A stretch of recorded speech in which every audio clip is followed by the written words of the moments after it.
Here we're providing an example of both the use of buffering, but also the idea of constantly kind of revising, creating new layers, taking an input layer, and then creating something new. And what I have here is this is Marion County.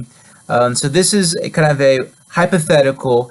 What if Marion County in Indiana, recreational marijuana was legalized and dispensaries were allowed to sell in Marion County? What I've done here is I've used essentially the laws in Michigan.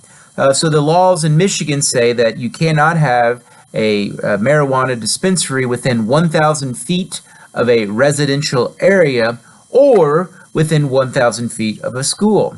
And so what I've done here is I've added then some layers to help analyze and try to figure out, well, where could, if marijuana was legal and they use the same laws as Michigan, where would you be able to purchase legally in Marion County?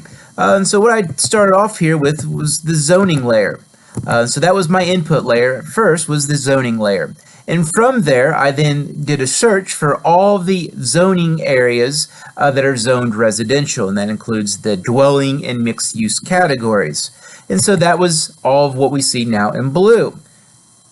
Then from there, I said, okay, now create a buffer around that of 1,000 feet. So 1,000 feet from all the areas zoned in terms of dwelling or mixed use. So now I can toggle that off.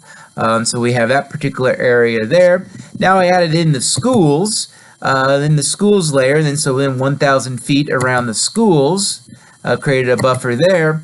And so now the only areas in Marion County in this hypothetical example where you could then have a recreational marijuana dispensary would be somewhere in one of these particular green areas.